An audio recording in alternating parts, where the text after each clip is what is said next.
Hey everyone, I'm Robin Wata. And I'm Miya Jensen, and this is the Extra Season Podcast. I am so excited, Miya, to have you here. Thank you. I have been a huge fan of your work, specifically through Instagram, as you go by at the Polynesian Genealogist. And so I just want you to introduce yourself to everyone so that they can get to know you a little bit better, and then we'll kind of deep dive into some questions. Is that okay? Yes, that sounds great. Thank you, Robin, and thank you to the show. I'm so excited to be here. So like Robin was saying, I'm the Polynesian Genealogist on social media.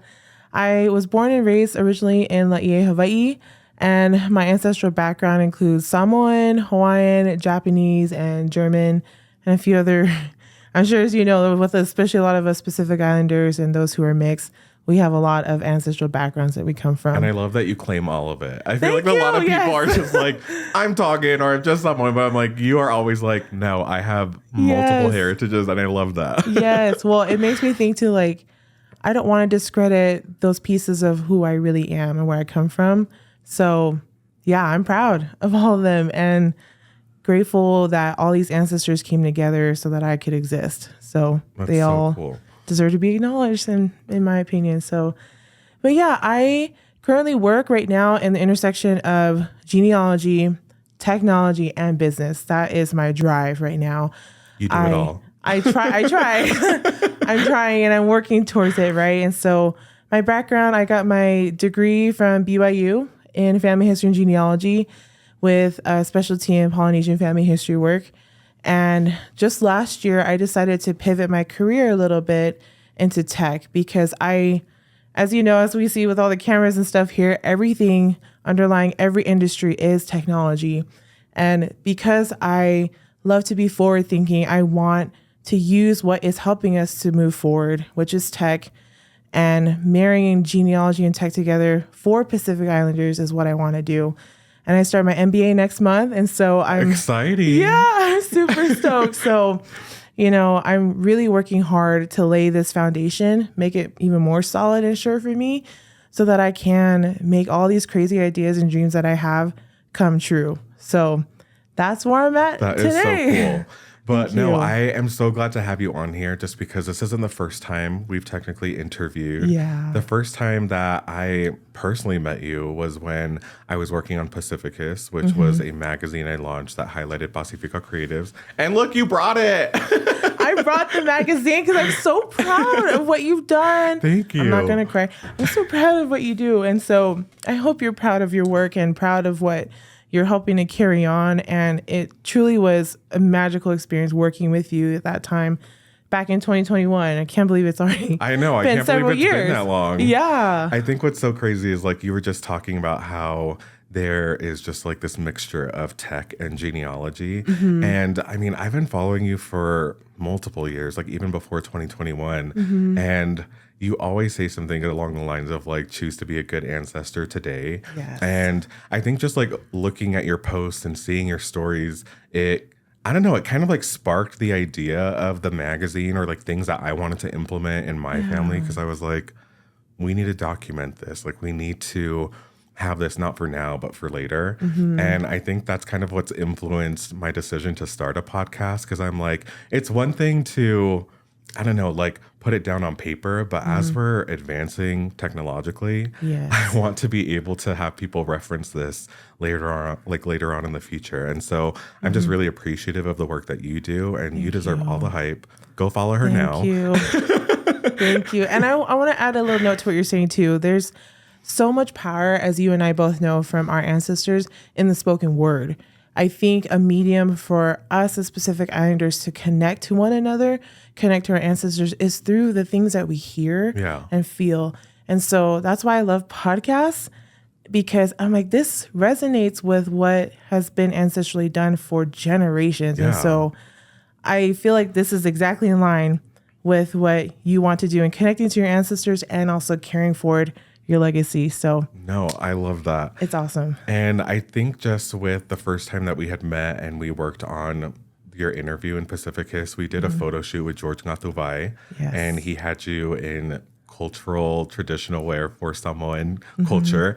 And I just thought it was it's still one of my favorite shoots that I did in Pacificus because you. I don't know, it just felt bigger than that moment. And I feel like it's going to be something I'm going to look back on like 20 years, 50 years from now and be like, we ate that. Yes, period. Yeah. Yes. We did. Yeah. I was just looking at the pictures today before coming to our recording session, and just like, it took me back. I'm like, I remember the sight, the smells, and like, even it was a miracle that the parking lot was empty when we went to shoot I remember there. we did it in a Provo parking lot. And normally you're saying that it's a very popular spot, but no one was there. It was just us. And it was, I hope you guys can go look at Robin's page too and see all the pictures. It was magical, truly.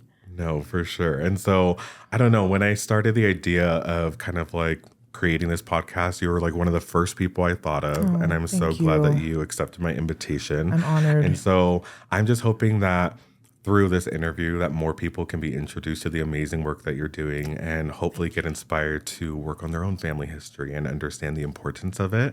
And so I wanted to ask a question. This actually came from somebody from Instagram. And their question is, were you always drawn to family history, or is it something that grew on you? Yeah, great question. I don't think I recognized I was so drawn to family history as a child until much later. But I realized, I had this gift of remembering people's names and this really big thirst and curiosity to know what is the story behind people's names.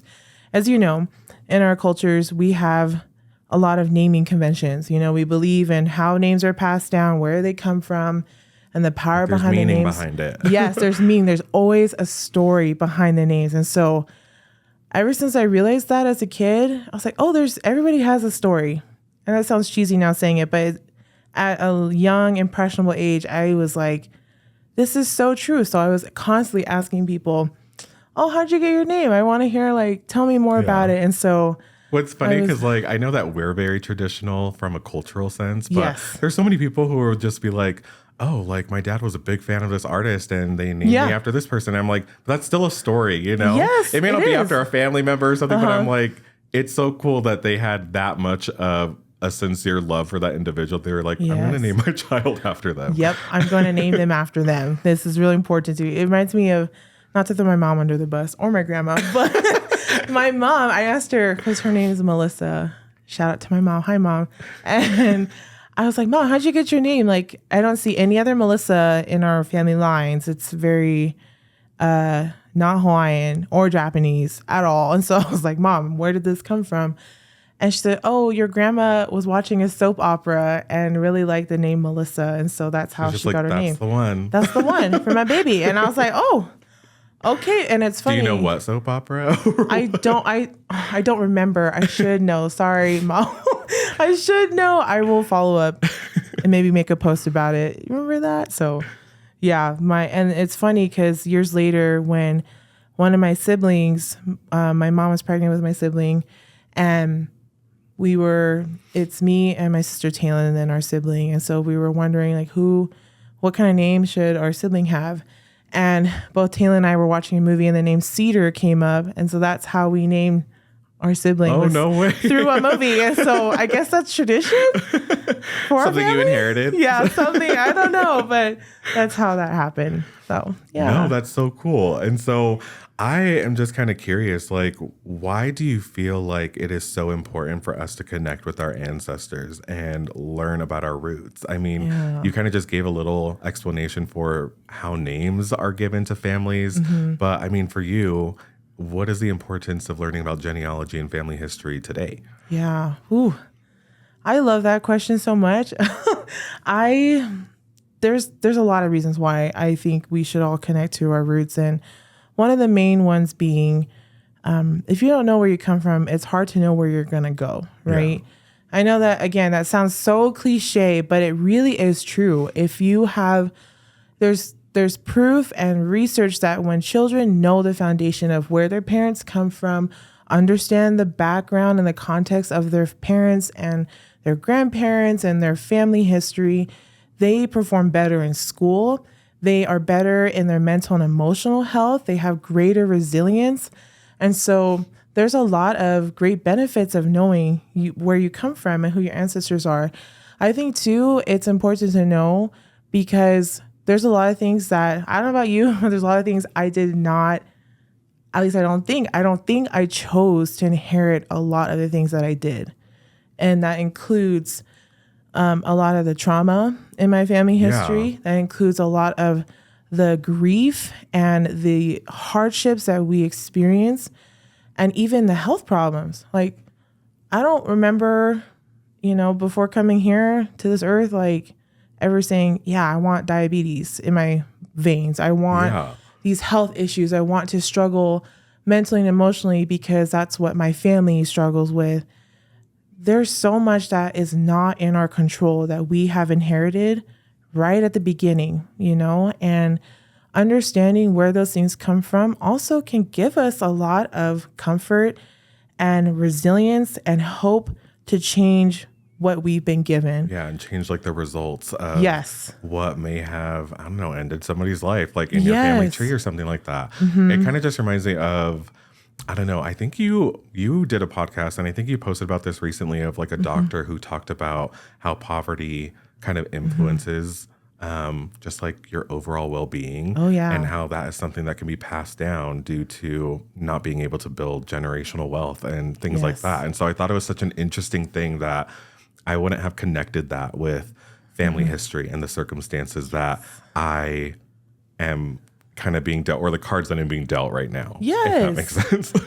It does totally make sense because, again, like you're saying, there's so many things that we're given that if we don't know what to call it, where it came from, how it happened, where it started, we're kind of struggling to figure out like, well, what is this? It's almost like this ominous thing or a monster in the corner, but you just don't know what it is. There's a lot of people saying that you can't fix a problem if you can't call it what it really is or identify it. And so your family history can unlock all of that for you. And you can also learn too what you want to keep passing down, right? There's so many beautiful traditions and practices in our culture in the Pacific that I'm like, this has to be passed down. There ain't no way I'm going to stop this in my family line. Yeah. I think about the strong familial bonds that we have and gathering together. We always got food. Yeah. And someone's laughing, and it's really loud and we're having a great time. But that is such a beautiful tradition of us being gatherers with one another. Yeah. That I'm like, there's so many great things that we can keep passing down. And going back to the other point too about identifying what things are we've inherited that may be really difficult or harmful. Again, that empowers you to make conscious choices today of what you're going to do about it. So for example, once I realized that in my family history, we struggle a lot with our mental health. I've made a conscious effort and been so intentional about still going to therapy. Yeah. Honoring myself, honoring the self-care that I need, and working through that because I already know I'm predisposed to these issues, to this mental health crisis in my family history. And so I'm going to do everything I can to work with it. I love that. Thank you. I really believe that learning these things can change your life and again, can set the pattern for good things to come in the future for your family and also for the world. If you understand that, say your family are filled with immigrants, how are you going to treat immigrants? Because this is who you are. Yeah. We can go deeper into other issues that come with maybe some of the self-hate or the struggles that come from descending from these kinds of experiences. But overall, we are all conscious beings who can make conscious choices to either do better or to keep passing down things that maybe shouldn't be passed down. So no, I love that. It's not like a winner takes all type of situation in that aspect. Like we can make conscious decisions and choose what we want to pass down to our kids. And this is funny because I was just talking to someone about this, but it was just an experience that I had. It was my wife and I's anniversary, and I posted a photo of us kissing on social media. And in Tongan culture, that's a big no-no. Yeah. That's like PDA is no bueno. But I just remember it kind of stirred some frustration amongst family members, like whether it be like aunties and uncles or like first cousins. And it was such an interesting thing. And I remember my mom calling me about it. And it was it was important enough that she felt that she had to call me about it and be like, you need to delete your post, or I need you to do this. And I decided to go have a conversation with her.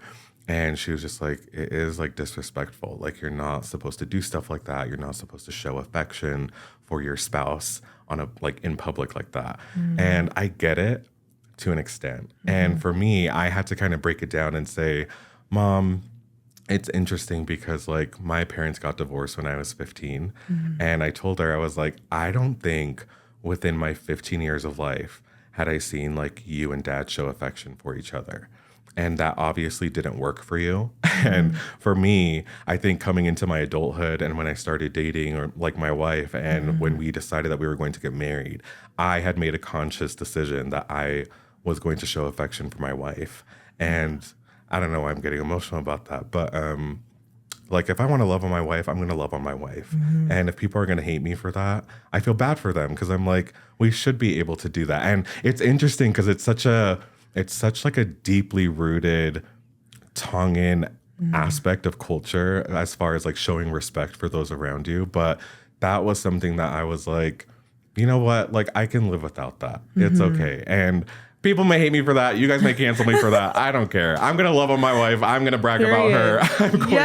I'm going to kiss her. I'm going to hold her hand when I'm at family functions. And if that makes you uncomfortable, so be it. Yes. But I just love that you're saying that we can all put in the effort, or at least make the conscious decision to do what we feel is best for our families. Yes. Whether it be good or bad. Like, we can choose to leave the bad behind, or we can carry it forward with us. So we can decide that. But I love that you brought that up.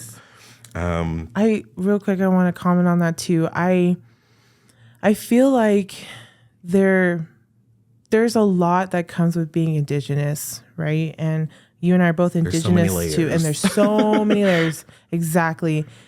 Both you and I coming from the Pacific, we are proud to be indigenous to the Pacific, to the Moana, and we want to rep our culture. We want to honor, right? But like you were saying, I think there should be space. And I know not everybody agrees with this. And I've talked with older generations too. A lot of them don't agree with this, but I think there should be breathing room to have space for both honoring tradition and what we've been given, and also decide what the future of our traditions will look like, what the culture will look like, and allow kids who want to be creatives like you, who want to push the agenda, who want to go against the grain a little bit. Yes, Like, let us disrupt some space. Yes, thank you. Because I think a lot of times we can put ourselves in a box and just keep ourselves there, when I know within all of our souls we have hearts that are so big and pure, that want to innovate,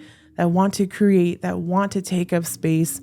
But sometimes those tradition can be either stepping stone or a stumbling block, And like you're saying, I think all of us have the right to choose what traditions we want to keep as our stepping stone, or transform so that it no longer stumbles us. No, I love that.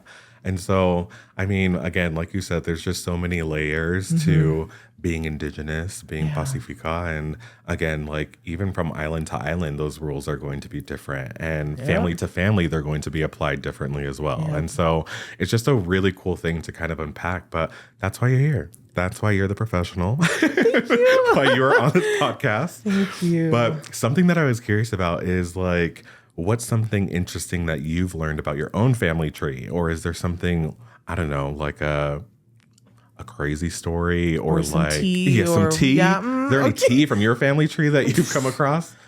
The tea is hot. Too much? The tea is lava. It's not tea, it's just lava. It's just straight lava, okay? I'm from Hawaii, okay? Straight lava over there. Oh boy. There's a lot. So which one do I want to share? I think, I have one that comes to the top of my mind. So my great grandmother on my mom's side, her mom's dad's mom, she is Japanese. Her mom was an immigrant from Japan. Both her parents were, and came to Kauai Island. So my great grandmother, she married a man who was Hawaiian and German. And so that's my grandpa Bill Meyer's side.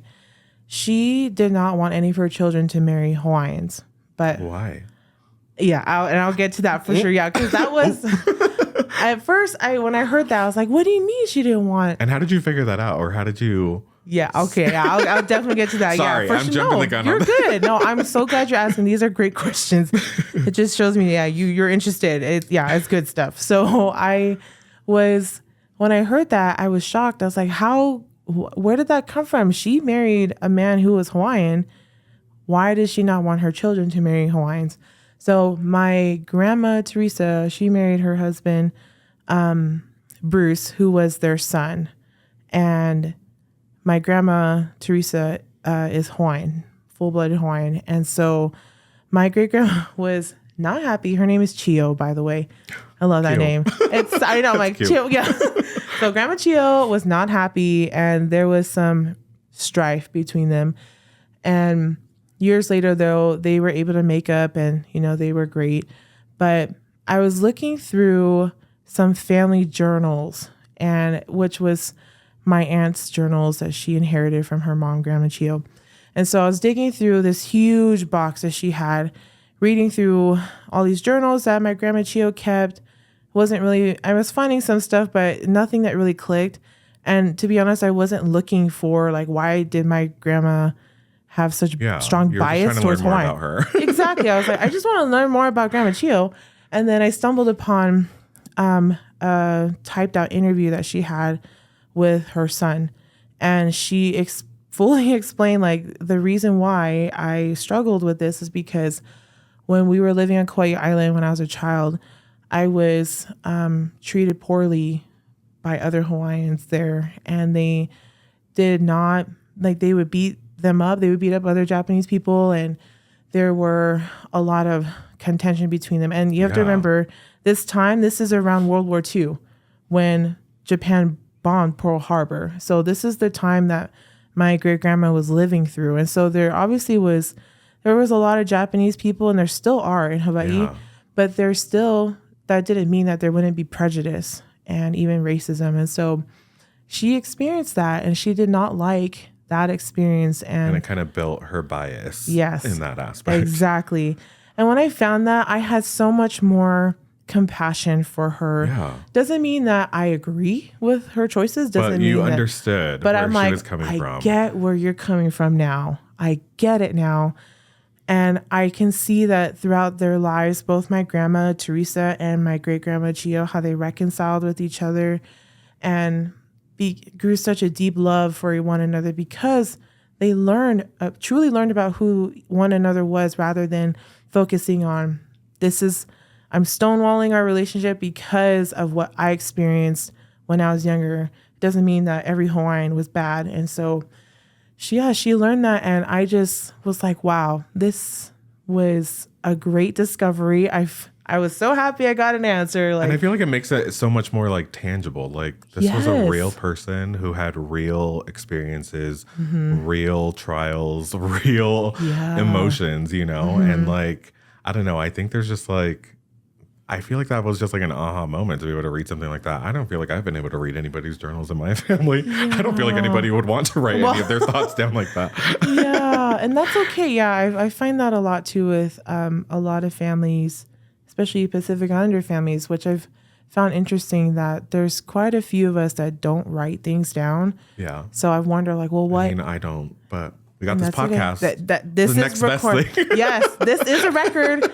And so I tell people too, you got to think outside of the written records. There's more than just a written record that's a document of you and your family. So yeah, you're doing great, Gavin. You're fine. No, I think that's so cool. Thank you so much for sharing about that. Thank you. Thank you for all your questions too. No, I'm just so intrigued. Sure. I feel like since I've started following you on Instagram, I'm always just a little mind blown by the gems that you share. And I feel like people truly don't understand the work that you're doing. And that's just one of the reasons why I wanted to bring you on, just because I feel like even in the discussion that we're having right now, I'm learning a ton and I'm grateful for that. So thank you again for being here. Thank you. I did want to move on to another question. This came from somebody on Instagram. And they asked, what advice do you have for those that struggle connecting with their culture? And how do you deal with people who call you plastic? Have you ever been called plastic before? Oh, That one kind of not hurts. that I know I don't know of. why it like hurts the I'll ego tell you so why. bad. I'll tell you why. Let me tell all y'all here looking at the camera, okay? Get real quick. Yes, Talk I'm your gonna get shit, Mia. Yes, I'm honing in right now. So I was just telling Robin before we started recording that I wanted to talk about the term plastic. I hear that word get tossed around a lot. And if you don't know what that means, it basically means someone who is fake. And, they are they have this ancestry, right? They belong to the Pacific and Pacific Islander heritage, but they don't look like maybe the cookie cutter way of what a Pacific Islander is deemed They don't should check all be. the boxes. Yeah, they don't check all the boxes. I'm plastic. And I hear that all the time, whether that be someone calling another person in our culture plastic, or we hear ourselves telling ourselves, yeah, I'm so plastic. But I struggle with that a lot because I feel like that really, like you're saying, it hurts the ego, but I think more so than that, it hurts your true authenticity and your because you almost heritage. feel like you need to modify how you portray yourself to other people. Yes. And I feel like I've always struggled with that, especially within like the Pasifika community, is I just didn't fit that cookie cutter expectation that people had set. Like, I feel like our people are known for athletics. Like, I wasn't playing football. I was playing volleyball in high school, and that was just like a weird thing for a lot of people. I really focused on my academics, and people were always like weirded out that I cared about school. But again, it was just like, I think another thing that I get judged on is how I enunciate or how I speak. How you speak, yes. I think it's interesting because I'm like, okay, but all the people who are making fun of how I speak, we like were born and raised together. Like, we all grew up here. So I don't know how we ended up on like opposite spectrums of what happened. Yeah. But I think it's interesting that like we do kind of like dogpile on that a lot, especially within our community. And so, I mean, how do you deal with that? Like, when somebody has called you that? Yeah. And I will say, I don't think anyone's ever called me plastic to my face. But I've felt vibes from people. Yeah. That like it's the they're subtle looking, shade. Yeah, it's the shade. Where they start That's speaking what it to is. you. Yes. They start speaking to you in like Tongan or someone, and you're like, Yeah. and then they start looking down at you because you can't respond properly, or like because I don't speak any Tongan. Yeah, at I don't all, speak, which is wild because both of my parents were born and raised in Tonga, and I think it's something that comes up. My older sisters had experiences living in Tonga like before I was born, so they're pretty good at it.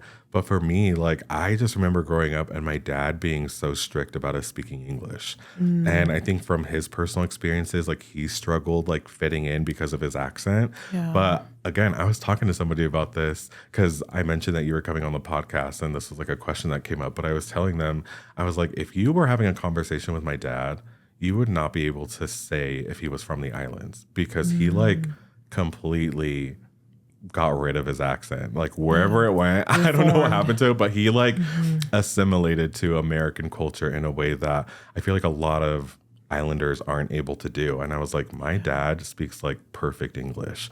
And I feel like when he implemented that in our household, I tried to do the same thing, and I feel like I get freaking judged for that. And I'm like, sorry, my bad. Sorry, not sorry. Yeah, there's a lot in what you said, and I just want to acknowledge too that I feel like we try to.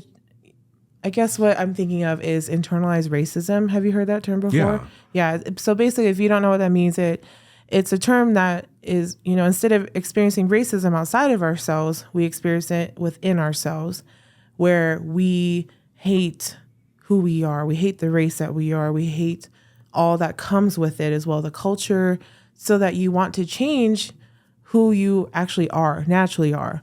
I'm not dogging on anybody who changes their hair color or wears certain clothes. Yeah. But if that comes from a place of hating yourself and wanting to be something that you're not, then to me, that's not okay. Yeah, you need to unpack that. You need to unpack it. You please unpack it and heal from that, because I experienced that as well, where I felt so much shame for being who I was, I'm plus size, I'm a woman, I have black hair, and, my skin is melanated.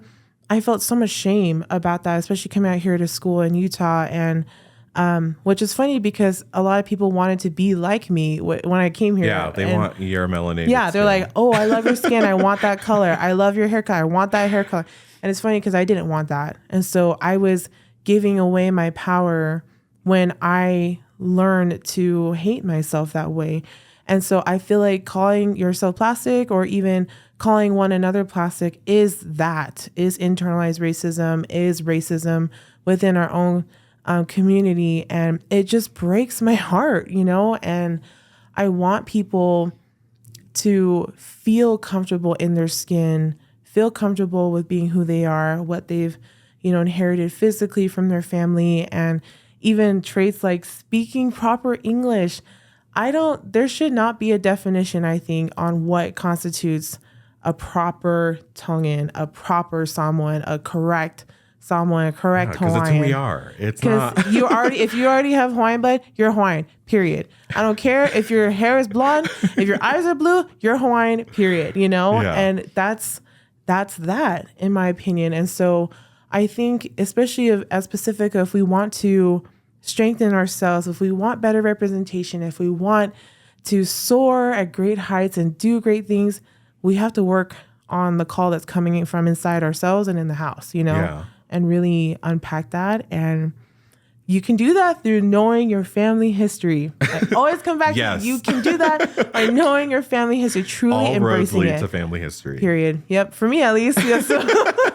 Yeah. No, I think kind of just going back to like people who may struggle connecting with their culture. Yeah. I think it's really just about unpacking like why you're struggling to connect, because our cultures are so beautiful. They are. We're family oriented. We like to have a good time. We're storytellers. I mean, I feel like for me, something that I want to work on is learning Tongan. Like I want to be able to communicate with my relatives, because y'all know I have hella in Tonga, and I want to be able to converse with them and not like force them to have to speak English to me. Yeah. But yeah, I want to make a conscious effort for that. But kind of like the other side of that is that I married a Filipino, and so we are a multicultural household, and my wife speaks multiple dialects in like from the Philippines.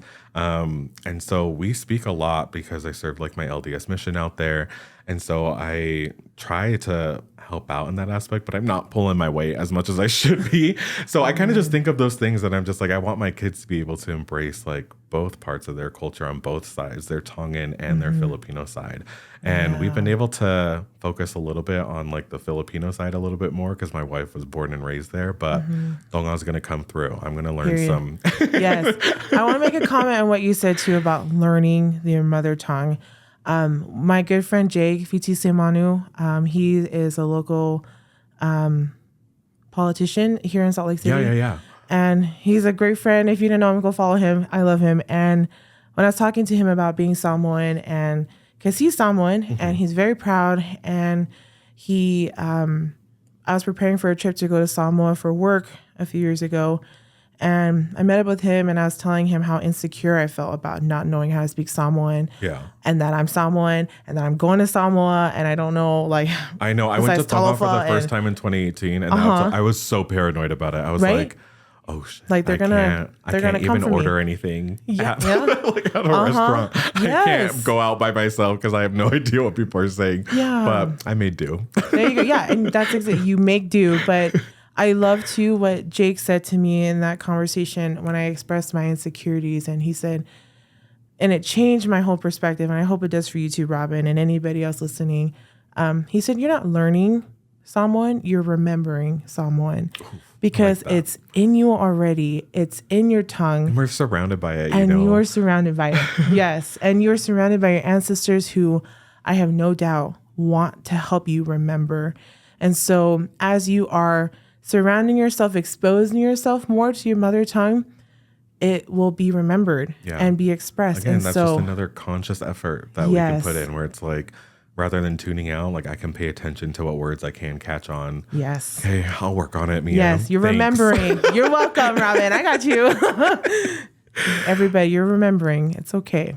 No, I love that. And I think kind of just going off of that, I want to kind of move over to another topic in family history. And this is with ancestry DNA. Yes. So I've done my ancestry DNA test. I know lots of people have. I know there's a couple other ways that you can do it.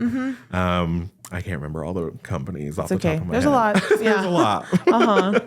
But I wanted to talk about some of my results just to kind of see if this is like a common thing that you see within our community. Yes. But both of my parents are born and raised in Tonga. We claim Tongan, tease up all day, every day. But I was so baffled when I got my DNA results, and it made like some of my other siblings want to get their results because they were like, what the hell is this? So Common reaction. I'm about to get dragged because the results I got shows that I'm 61% Tongan. That's like almost half. Like, let's be for real. That's almost half. Yeah. And then I'm 24% Samoan, which was like, Yeah. and honestly, I just want you to go through my family tree and tell me who the fraud is. Oh Who my is gosh. it? Tell me who was it? Who did this? When this happened? Oh my gosh. No, but I was just really surprised how much Sure. someone we had on our family tree. What's crazy is that you did like this, you went live with another genealogist like forevers ago. And I remember it had been like around the time that I took this test. And I asked this question where I was like, I'm surprised, like, which side of my family is someone coming from? And I can't remember who it was with. That you probably don't even remember this. Okay. But the person that was on there was like, well, do you have like family members on both sides who have taken the test? And I was like, yeah, I could see the results. And they all have around like 20% on both my mom and dad's side. And she was like, that means it's coming from both sides. And I was like, What? frauds, all of them. Like what? But what's cool is that it kind of unpacked like some other things. My mom comes from the Bloomfield family in Tonga, and they're like a pretty big family. And so I wasn't surprised about this, but I have 8% England and Northwestern European, and then 4% Jewish. And again, I wasn't surprised about that because of my Bloomfield family.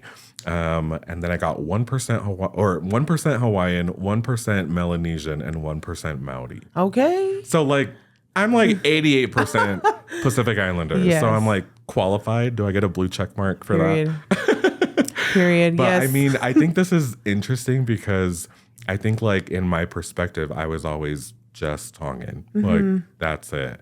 And I think even when you came onto this podcast, you introduced yourself and you were like, oh, I am Japanese, German, Samoan, Hawaiian. And I was like, I feel like I need to like take ownership a little bit about this DNA makeup, you know? But I'm just curious, do you see that a lot within people's results as far as like Tongan and Samoan and like kind of seeing like a pretty big split in that aspect? Oh, yes. It's very common. I don't think I've ever really seen, maybe in the early days when DNA tests were first being administered, because you got to understand with DNA, it really depends on the sample size. So the more Pacific Islanders we have taking DNA tests, the more accurate it can be. And my results have changed. Yes, like, and over they the change years. over time. It doesn't mean your DNA changes, but it means that what your DNA compares to from folks within those regions, from those regions, it helps to further like identify and narrow down where your roots come from. And so, yes,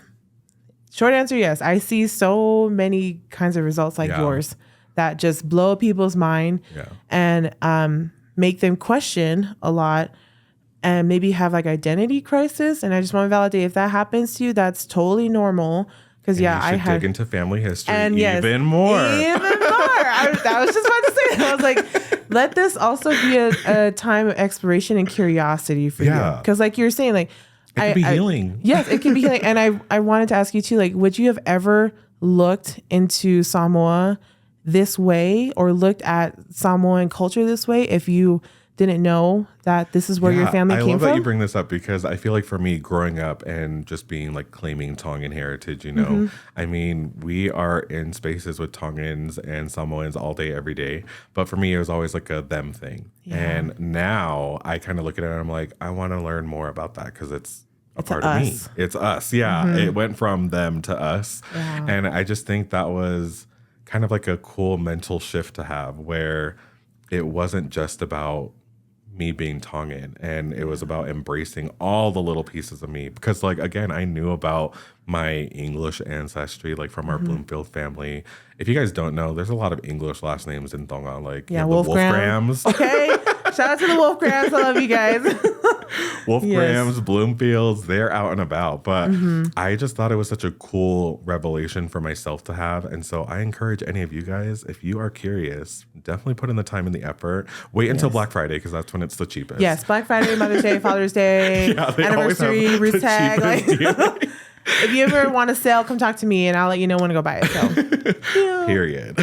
Yes. But overall, I mean, like, I am just in awe of the work that you do. I am just so inspired by everything that you have been able to put out in the world. And I feel like you deserve all the flowers. And so I hope that this can be a platform that helps you get those flowers because you're more than deserving of them.